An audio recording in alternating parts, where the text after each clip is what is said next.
Saludos, esta es la primera parte de la lección número 17 de nuestro curso de Razonamiento Lógico Matemático 1. Estábamos viendo otra forma de representar a los números racionales, que es por medio de su fracción decimal. Y vimos habíamos visto hasta ahora tres fracciones decimales correspondientes a tres números racionales escritos en forma de fracción común. Un cuarto corresponde a 0.25 o 0.25. 4/3 corresponde a 1.333, etcétera, ¿verdad? Porque de ahí en adelante, en la división que hicimos, pues seguían apareciendo 3 y 3 y 3 y 3 todo el tiempo, ¿verdad? 2/5 encontramos que era 0.4 o 0.4, ¿verdad? Y entonces fíjense, en este cuarto ejemplo, el 2/7, ¿verdad? Colocamos el 2, que es el numerador de la fracción, dentro de la casita, y el 7, que es el denominador, fuera. Y preguntamos cuántas veces cabe el 7 en 2, pues ninguna vez, ponemos un 0 ahí, subimos el punto decimal y empezamos a considerar los siguientes números. 20 entre 7, ¿cuántas veces cabe el 7 en 20? 2 veces, porque 2 por 7 es 14, ¿verdad? Si hubiésemos dicho 3, 3 por 7 daría 21, era más grande de 21, entonces eso quería decir que el 7 no cabía 3 veces en 20, sino que cabe nada más que 2 veces, ¿verdad? Al restar aquí 6, bajamos el siguiente 0, y 60 entre 7, el 7 cabe 8 veces en 60, porque 8 por 7 es 56, la diferencia aquí, al restar es 4, ¿verdad? Bajamos el siguiente 0, 40 entre 7 da 5, 5 por 7 es 35, al restar sobran 5, bajamos el siguiente 0, 50 entre 7 da 7, 7 por 7 es 49, al restar sobra 1, bajamos el siguiente 0, 10 entre 7 da 1, 1 por 7 es 7, al restar da 3, bajamos el siguiente 0, 30 entre 7 es 4, ¿verdad? 4 por 7 es 28, al restar sobran 2, 20 entre 7 da a 2, 2 por 7 14, al restar sobran 6, 60 entre 7 da 8, 8 por 7 daría 56, y al restar daría 4. Ya cuando llegamos a este paso por aquí, usted dice, pero espérate, mira, 20,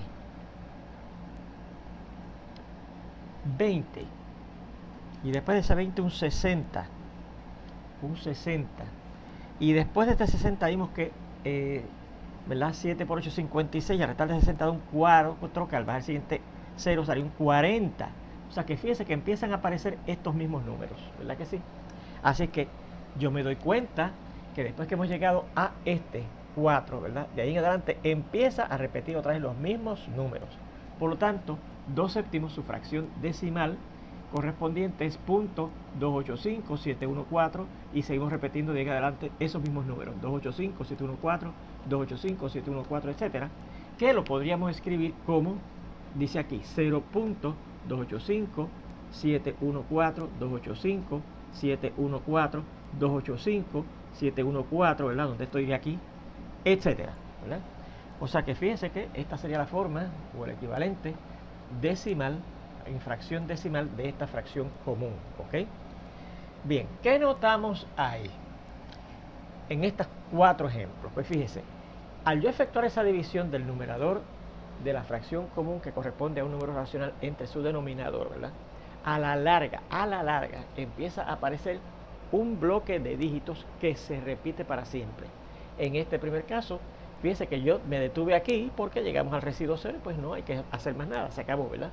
Pero fíjense que si yo siguiera haciendo lo que hice aquí, bajando el 0, que sigue, y dividiendo ese 0 que tenemos aquí, 2 ceros, ¿verdad? De hecho, entre 4, el 4 cabe 0 veces en 0, 0 por 4 es 0, al restar vuelve y da 0, bajamos el siguiente 0, y otra vez el 4 no cabe ninguna vez en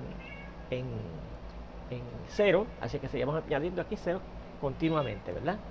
Bueno, pues fíjense que en el primer caso, a pesar de que no lo veíamos, el bloque de dígitos que se repite es el número 0, porque después de este 5 sigue apareciendo ceros si yo hubiese seguido el proceso de división, ¿verdad que sí? Aquí fíjense que el bloque de dígitos que se repite es el número 3. Aquí el bloque de dígitos que se repite vuelve a ser el 0, ¿verdad que sí? Y aquí el bloque de dígitos que se repite es este bloque de 6 dígitos, 285-714, 285-714, 285-714. O sea que ocurre lo que dice aquí, miren. Observe cómo las fracciones decimales que se obtienen de cada fracción común contienen un bloque de dígitos que se repite para un cuarto y 2/5, ¿verdad? Para esta fracción un cuarto y para esta fracción 2/5, el bloque de dígitos consiste del número 0, ¿verdad? El 0. Y por lo tanto sería 0.25 o 0.25, como habéis visto, o 0.25, y de ahí en adelante 0 para siempre, ¿verdad? El de 2/5, que es 0.4, ¿verdad? o 0.4. Podríamos escribirlo como 0.4 y de ahí en adelante todos los ceros que queramos escribir, ¿verdad? Queriendo decir que de ahí en adelante siempre van a haber esos ceros. Para el 1/3, esa fue la segunda fracción que tenemos allí, el bloque fue 3, ¿verdad? 0.3333, etcétera, o 0.33333, etcétera, ¿verdad? Para 2/7 el bloque es 285,714. Mírenlo ahí, ese bloque se repite, ¿verdad? Que podemos escribirlo así, o 0. Y los 3 bloques. Bueno, pues miren, para fracciones decimales que contienen un bloque de dígitos que se repite, se llaman funciones periódicas. Funciones periódicas, perdón. Fracciones decimales periódicas. Y el bloque de dígitos que se repite se llama el periodo de esa fracción decimal periódica. Vamos a hacer ese comentario, ¿verdad? O una definición más bien.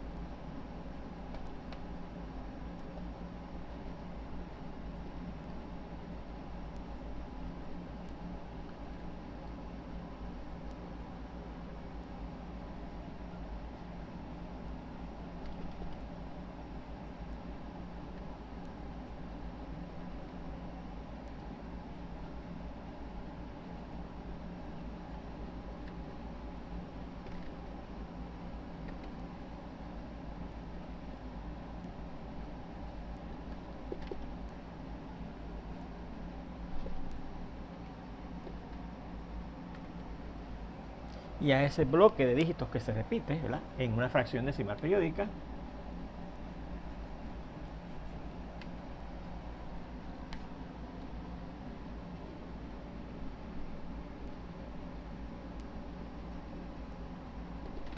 se le llama el periodo de esa fracción decimal periódica. ¿Ok? Bien. Bueno, note que los 4 ejemplos que vimos correspondían a números racionales, ¿verdad? Claro, escritos en forma de fracción común, ¿verdad? La fracción decimal que salía era una fracción decimal periódica, contenía un bloque de dígitos que se repite. Valdría la pena preguntarnos, ¿ocurre eso siempre? O sea, siempre que yo busque la equivalencia en fracción decimal de una fracción común que corresponde a un número racional, obtendremos un decimal periódico, una fracción decimal periódica. Y la respuesta es que sí. Y lo recogemos en este teorema que lo establece, ¿ok? A todo número racional representado por una fracción común, ¿verdad?, como A sobre B, ¿verdad?, o un cuarto, o un tercio, o 2/5, o 2/7, ¿verdad?, le corresponde una fracción decimal periódica y viceversa. ¿Y qué quiere decir eso de viceversa? Pues que si al revés, si yo le doy una fracción decimal periódica, yo voy a obtener o puedo conseguir una fracción común que le corresponde, ¿ok? Muy bien. Bueno, pues ese teorema es muy importante. Es un teorema, hay que demostrarlo, ¿verdad? Pero nosotros no tenemos las herramientas que se necesitan para demostrar ese teorema en este curso. Así es que lo vamos a aceptar como cierto, ¿verdad?, para nuestros propósitos. Y ustedes, si toman un curso más avanzado, verán la demostración a la larga de ese teorema, ¿ok? Bien. Bueno, pues si es así, ¿no?, vamos a considerar esta fracción decimal. ¿Sí?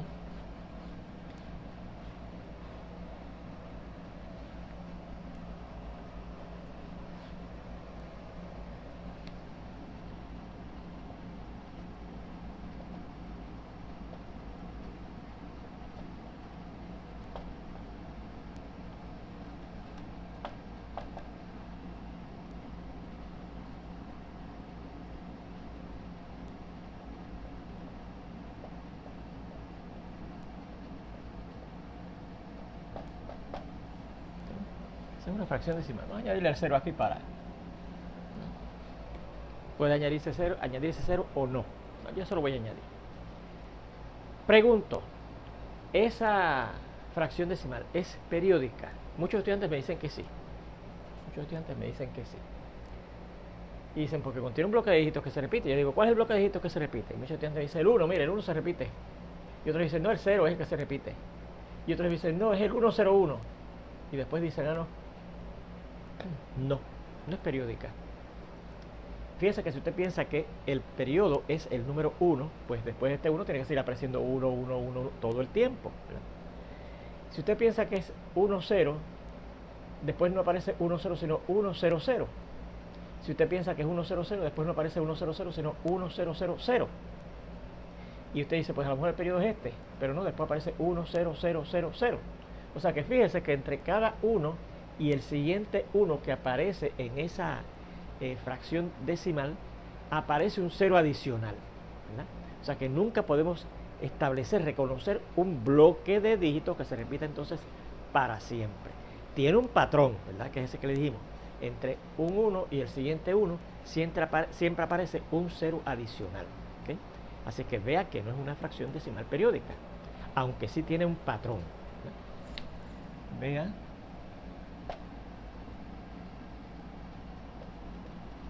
que no es una fracción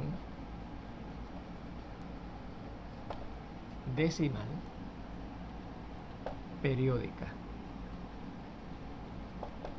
aunque sí tiene un patrón, ¿verdad?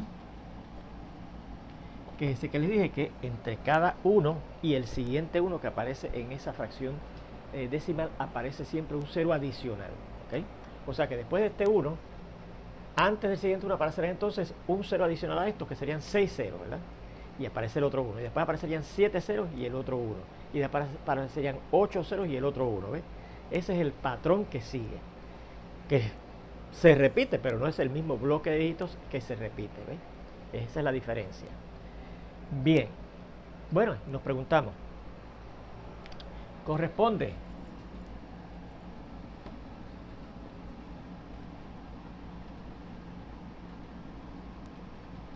esta fracción decimal no periódica a un número racional? O sea, a una fracción común A sobre B, donde la A y la B son números enteros. ¿Qué usted diría? Pues mire, según este teorema, yo diría que no. Porque si yo tomo esto como un teorema, ¿verdad? Que digo, a cada fracción decimal no periódica no le corresponde un decimal, un número racional, ¿verdad? Una fracción común que corresponde a un número racional. Porque sería, fíjese, sería entonces el contrapositivo de esto, que es equivalente a esto, ¿se fija? Así que la respuesta es que no, ¿verdad? No. Pues, si le correspondiera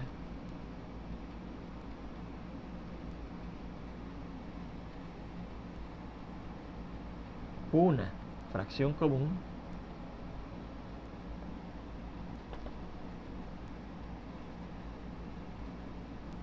que corresponde, ¿verdad?,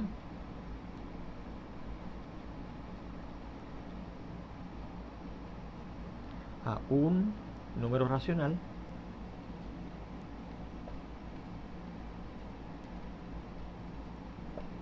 por lo establecido en el teorema anterior,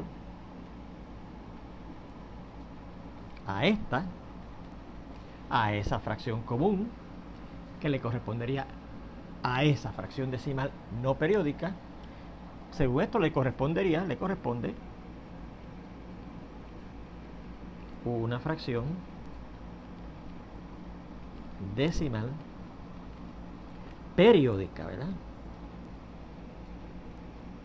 Hubo una vez un estudiante que me dijo, pues profesor, ¿y si el teorema está mal? Es que se prueba que es correcto. ¿Ves? O sea, está demostrado que es así. No puede estar mal, ¿ves? Porque se demuestra que es así. Que a cada fracción decimal, perdón, a cada fracción común que corresponde a un número racional le corresponde una fracción decimal periódica. ¿Ves? Así es que sí. Este número representado por esa fracción decimal no periódica no corresponde a un número racional que hemos descubierto nosotros. Fíjense que esto no lo descubrió Pablo, ¿verdad? Porque Pablo no vamos a suponer que descubriera esos tipos de números, porque se requiere una operación que a lo mejor él nunca tuvo que usar, que los vamos a ver más tarde, ¿ok? Hay otro tipo de números de los racionales, que son esos que no son racionales, ¿ok? Así que vamos a decir luego, hemos descubierto otros números más, ¿verdad? Que recogeremos en un conjunto de números que vamos a llamar del siguiente modo, ¿verdad?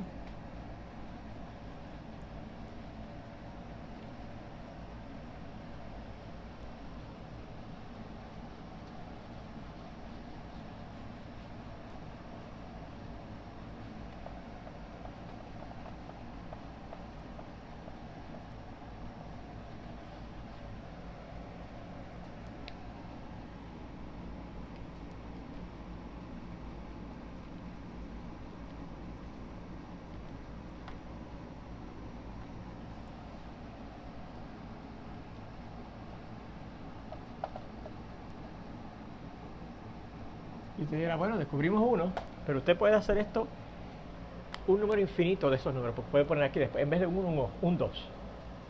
Otro número que no es racional, ¿verdad? Puede poner un 3 en vez del 1. El 4, el 5, el 6, etc. A veces obtiene un número infinito. Nada más que con ese patrón de números que no son racionales, ¿verdad? Y ese tipo de números que recogemos en el siguiente conjunto.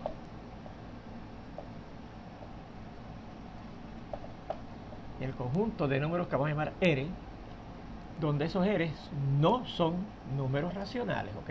Es lo más que podemos decir, ¿verdad que sí?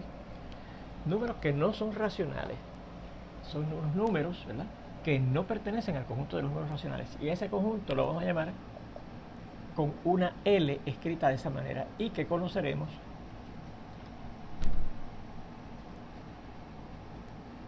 como el conjunto de los números, bueno, pues mire, como no son racionales, ¿verdad? Porque Q, recuerda que es el conjunto de los números racionales y eso que estamos encontrando ahora, como este, no son racionales porque su fracción decimal que le corresponde no es periódica, se llama el conjunto de los números irracionales, ¿ok? Para indicar que no son racionales, ¿ok? Muy bien. Pues ahí tenemos un nuevo conjunto de números. Recuerde que ya vimos que los naturales, que fue el primer conjunto de números que descubrió Pablo, es un subconjunto de los cardinales, que fue el segundo conjunto de números que descubrió Pablo cuando se dio cuenta que existía el cero. Y este es un subconjunto del conjunto de los números enteros cuando Pablo descubrió Pablo, cuando descubrió que podía identificar las cosas que no tenía con los mismos números naturales, ¿verdad?, pero con una rayita al frente. Y ahora hemos visto que estos son subconjuntos de los números racionales. Nos preguntamos, ¿los racionales serán subconjuntos de los irracionales? ¿Sí? Esa es la pregunta. ¿Sí? Ahora, los racionales serán subconjuntos de los irracionales. O sea, la inclusión de conjuntos numéricos que habíamos tenido hasta ahora se cumple también en este último tramo. ¿Qué usted cree? Fíjese que ¿qué son los números irracionales? Los números que no son racionales. O sea que aquí hay unos números que no son estos, ¿verdad que sí? Así que aquí no puede haber ninguno de estos números, porque aquí están los números que no son de este tipo. Por lo tanto, no, estos números no están allá, imposible, porque si aquí recojo los que no son de este tipo, aquí no puede haber ninguno allá, ¿verdad? Vea que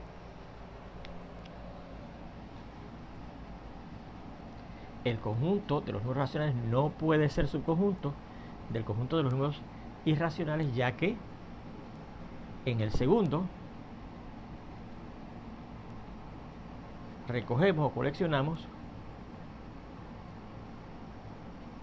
los números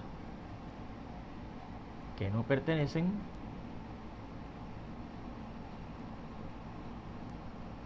a Q, ¿ok? Los números que no pertenecen a Q. Así que hasta ahí termina la inclusión. ¿Qué quiere o qué implica eso? Pues recuerde, cuando usted tenía así cada número, cada conjunto numérico incluido o contenido dentro del siguiente conjunto de números que fue descubriendo Pablo, las propiedades sobre la suma y la multiplicación que tenían en estos conjuntos previos pasaban por herencia al siguiente conjunto que los contenía, ¿verdad? Pero fíjense que al este conjunto no estar contenido en este otro, las propiedades de la suma y la multiplicación que habían estado vigentes hasta el conjunto de los números racionales no necesariamente pasan al conjunto de los números irracionales, ¿verdad? Así que esto implica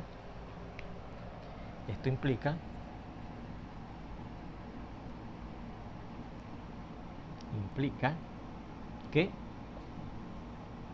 no necesariamente, puede ser que sí, ¿verdad? No necesariamente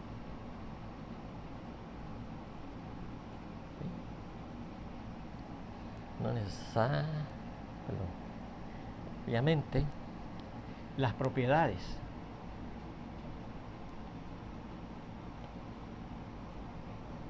de las operaciones de suma y multiplicación que regían en Q pasen por herencia a L, ¿verdad?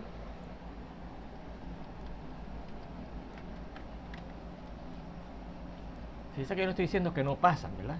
Pero no asegura el que pasen, ¿verdad? Porque los números irracionales no están metidos dentro de los irracionales, ¿verdad? De suma y multiplicación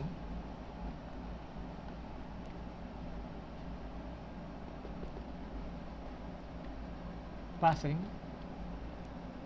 a el conjunto de los números irracionales, ¿ok? Bien. Bueno, vea también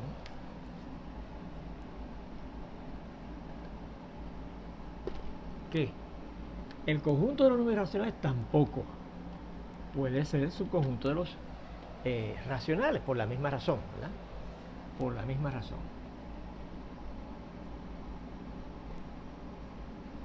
Aquí están los números que no están acá, ¿verdad? Y que la intersección del conjunto de los números racionales con el conjunto de los números irracionales es nula. Si aquí están los números que no están acá, pues imposible que en la intersección haya algo, ¿verdad? Porque no puede haber un número racional que sea a la vez irracional, ¿ves? Una cosa contradice la otra. Muy bien. Bien, pues mira esta definición. El conjunto que vamos a llamar, o que vamos a dar más bien el nombre, una R escrita de esa manera, y que es la unión de los números racionales con los números irracionales, ¿verdad? Los unimos todos en un solo conjunto que le vamos a dar ese nombre R mayúscula, se llama finalmente el conjunto de los números reales, ¿ok? Se llama el conjunto de los números reales. Así que fíjense que los números reales consisten de los números racionales que existen y los números irracionales que existen dentro de un mismo conjunto, ¿verdad? Y se conoce como el conjunto de los números reales. Y al fin sabemos que es ese conjunto que el título de este tema que estamos discutiendo dice que vamos a estudiar, ¿ok? El conjunto de los números reales. Fíjense qué trabajo nos dio, de cierta forma, ¿verdad? Llegar a qué son los números reales. Como Pablo fue descubriendo los naturales, los cardinales, después los enteros, después los racionales. Y ahora nosotros, Pablo no. Hemos hecho un cuento de que Pablo descubriera los irracionales. Vamos a ver más tarde, bastante al final del curso, sino al final, cómo es que pudieron, qué necesidad tuvo el hombre, la humanidad, para descubrir los números irracionales, ¿ok? Bien. y que entonces al unirlo con los racionales, que es hasta donde logró descubrir Pablo, según nuestra historia, forman, al unirse, ¿verdad?, los números reales. Bien. Bueno, vamos a dar un axioma que va a resumir todas las propiedades fundamentales de los números reales, ¿ok? Y vamos a ir tomando X, Y, Z, 3 números reales, o sea, 3 números que pueden ser, ¿verdad?, racionales o irracionales, porque recuerde que si al yo definir los reales como la unión de los racionales con los irracionales, pues eso quiere decir que cualquier número real puede ser o racional o puede ser irracional. No puede ser las dos cosas, ¿verdad? O es de aquí o es de aquí, ¿verdad? Bien. Entonces, tenemos primero las leyes de cierre o de clausura.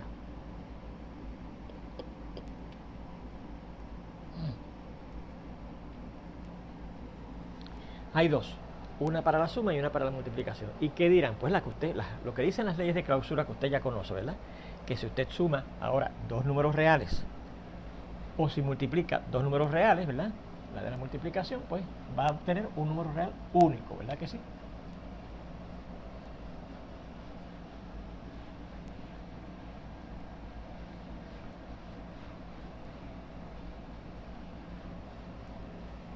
La primera es la de la suma.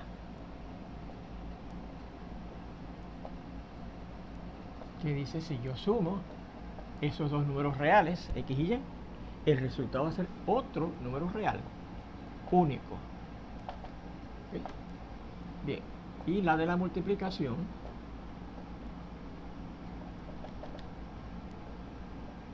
dice algo muy parecido. Si usted multiplica dos números reales, el resultado va a ser otro número real, único también, ¿verdad? Muy bien. Segunda propiedad fundamental que van a tener los números reales son las leyes conmutativas.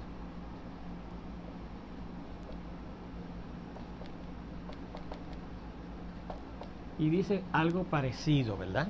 Algo muy parecido a las leyes conmutativas que usted conocía, ¿verdad? En el caso de la suma, si usted suma dos números reales ahora, ¿verdad?, dos números reales, no importa el orden, el resultado es el mismo, ¿verdad? Primero está la de la suma.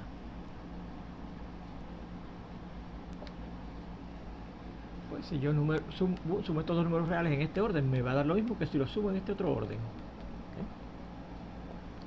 ¿Okay? Y la de la multiplicación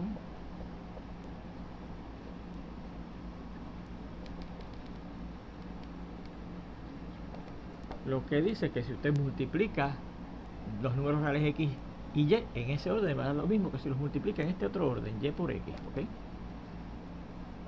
Están las leyes asociativas, ¿okay? Leyes asociativas, ¿ok? ¿Qué es lo que dice? Es lo mismo que las leyes asociativas que usted conocía hasta ahora. Si usted suma o multiplica, ¿verdad?, porque son una para cada una de las operaciones de suma y multiplicación, tres números ahora reales, ¿verdad?, no importa cómo usted los agrupe, el resultado va a ser el mismo, ¿ok? Ajá, de la suma dice así.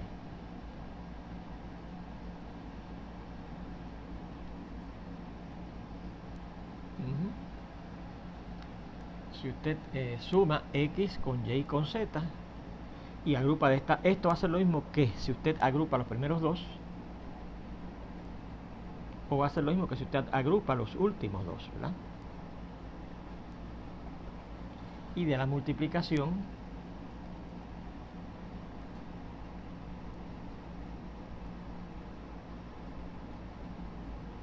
dice algo muy parecido. Si yo multiplico tres números reales, yo puedo agrupar los primeros dos y entonces multiplicarlo por el tercero, o si quiero, agrupo los últimos dos y los multiplico por el primero, ¿verdad? Y el resultado va a ser el mismo, ¿ok? La cuarta propiedad fundamental de los números reales son las existencias de elementos, identidad o neutros, ¿ok? Y hay un elemento identidad o neutro para la suma y un elemento identidad o neutro para la multiplicación, ¿ok? En el caso de la suma es el 0. 0 más cualquier número real da ese número real, ¿verdad? Y en el caso de la multiplicación, el elemento identidad o neutro de esa operación de multiplicación va a ser el número 1. Que si yo multiplico el número 1 por cualquier número real, no importa el orden, el resultado va a ser ese mismo número real, ¿ok? De la suma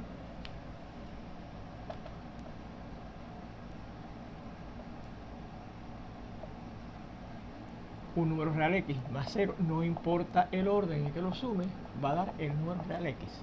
Y de la multiplicación, este es el A, perdón.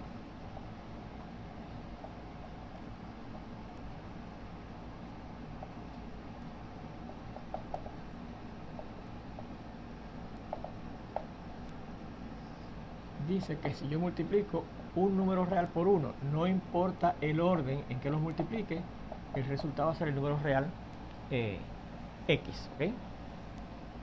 La quinta propiedad fundamental de los números reales es la existencia de elementos inversos. Y hay dos también, uno para la suma y otro para la multiplicación. Y dice así el de la suma. Bueno, si yo cojo el número real x, ¿verdad?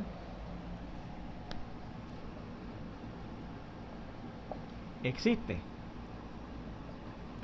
el número real rayita x, conocido, ¿verdad?, como el negativo de x, de modo que cuando yo sume ese número real x más ese número negativo de x, no importa el orden en que los sume, el resultado va a ser el 0, que es el elemento identidad de la suma, ¿verdad? El elemento identidad de la suma. Y el de la multiplicación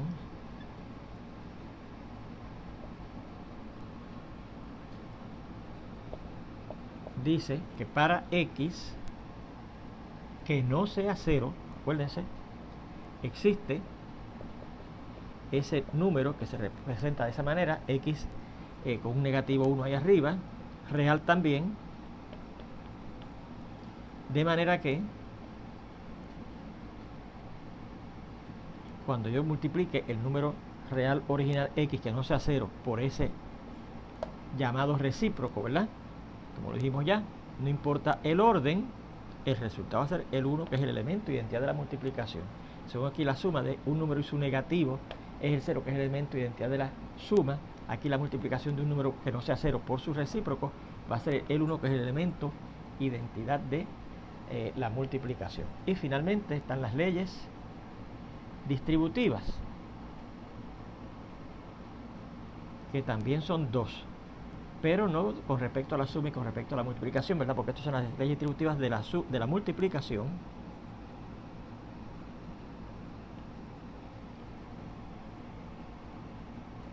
Sobre la suma, ¿verdad?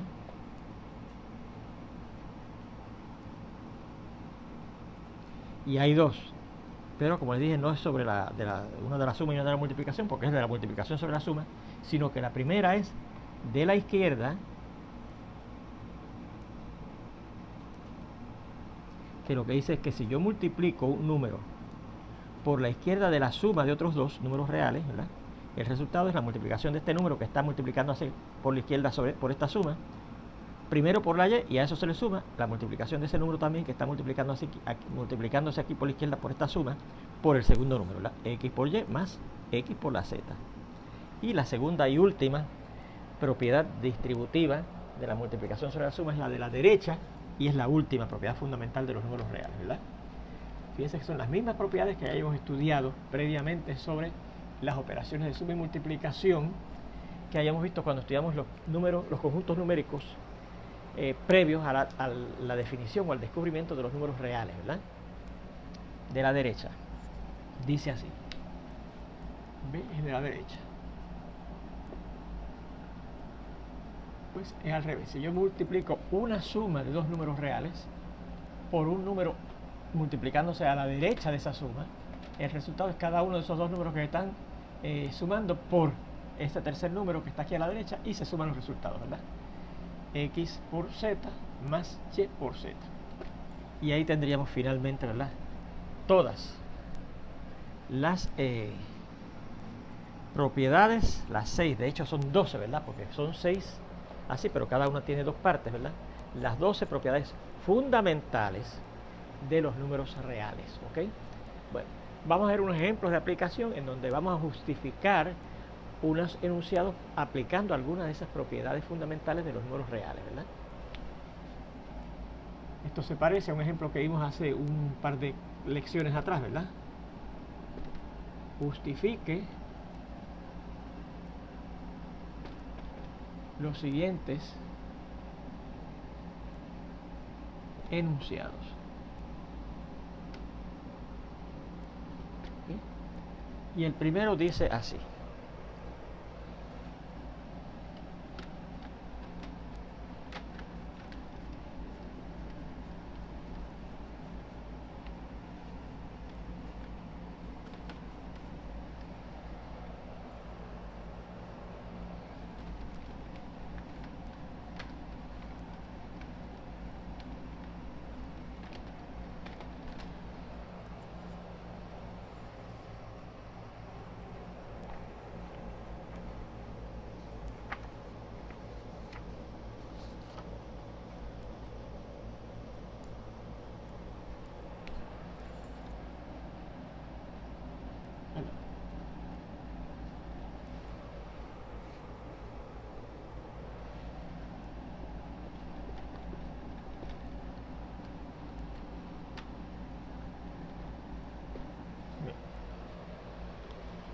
Vamos a ver qué me justifica, por qué es cierto ese enunciado, que dice que si 10 más 1 es igual a Z, entonces 11 va a ser igual a Z.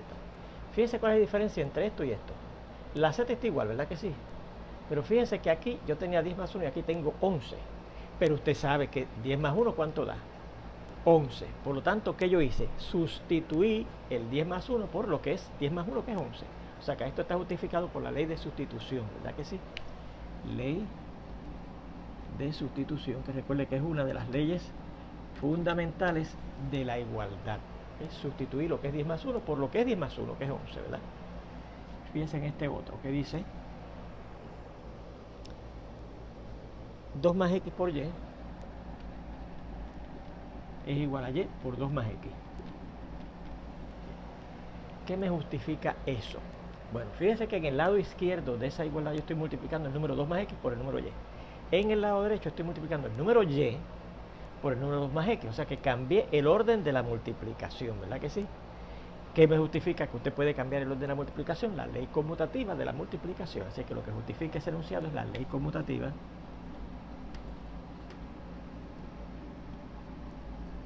pero de la multiplicación. Fíjense que en los ejemplos anteriores yo vi esta misma expresión, pero lo que yo tenía era 2 más X por Y igual a X más 2 por Y. No cambiaba el orden de la multiplicación, sino cambiaba el orden de la suma, ¿verdad? ¿Se acuerdan? Así que allí se justificaba por la ley conmutativa de la suma, pero aquí estoy cambiando el orden de la multiplicación. Fíjense que el orden de la suma no lo cambié, ¿verdad? 2 más X, 2 más X. Pero cambié sí el orden de la multiplicación, pues es la ley conmutativa de la multiplicación, ¿verdad? Compárenlo con ese ejemplo que vimos en el tipo de problemas estos anteriores que discutimos, ¿verdad? Repito, teníamos esto, que 2 más X por Y era lo mismo que X más 2 por Y. Fíjense que aquí yo no, en ese ejemplo que vimos anteriormente, yo no cambié el orden de la multiplicación, o sea que era este número por este número por este, pero sí cambié el orden de los números que se están sumando para obtener este número, ¿verdad? Así que aquí se justificó por la ley conmutativa de la suma, que fue la que cambié de orden, no de la multiplicación, que es la que estoy cambiando ahora de orden. Fíjense que aquí no cambié el orden de la suma, ¿ok? Bien, fíjense en este tercer ejemplo que dice que la multiplicación de 5 por su recíproco, que se representa de esa manera, da 1. ¿Qué me justifica eso? Esta ley de la existencia de elementos inversos, ¿verdad? Míralo aquí. Un número multiplicado por su recíproco, ¿qué da? 1. Pues este número 5 multiplicado por su supuesto recíproco tiene que dar 1. Así que la justificación de esto es la existencia, ¿verdad? Existencia de elementos identidad o neutro de la, de los elementos inversos, es inverso, ¿verdad? De la multiplicación. O la existencia del recíproco, también puede decir. En este cuarto ejemplo dice que si yo sumo 2 más x, eso me va a dar un número real, único. ¿Qué me justifica eso? Pues la ley de cierre de la suma, que si usted suma dos números reales, el resultado de otro número real, único, ¿verdad? Ley de cierre o clausura, ¿verdad? Que lo llamamos así, de la suma, ¿verdad? La suma de dos números reales es otro número real único. Quinto ejemplo dice, si yo subo este número fraccionario, este número racional al 0, me da ese número fraccionario, ¿verdad?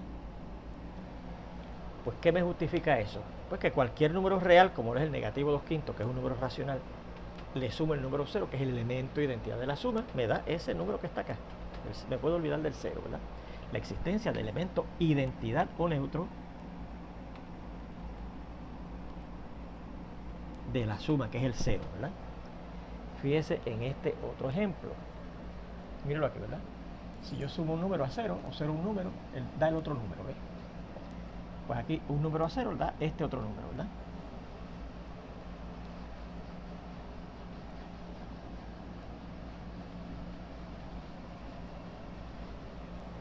Sexto ejemplo dice, si yo multiplico, si yo tengo 3x más 2x, eso es lo mismo que 3 más 2 por x, ¿ok?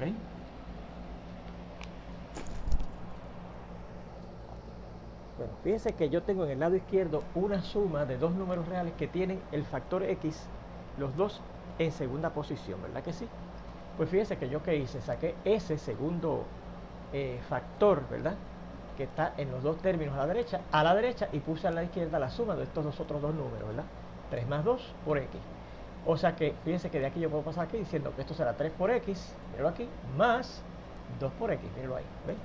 Así que, ¿qué justifica eso? Mire, la ley distributiva de la multiplicación sobre la suma de la derecha, porque fíjense que el número que está multiplicando a una suma está a la derecha, ¿lo ven? Ley distributiva de la multiplicación sobre la suma de la derecha, ¿ok? Bueno, nos falta un ejemplo adicional que vamos a discutir en la segunda parte de esta lección, donde espero verlos ya prontito. Hasta entonces.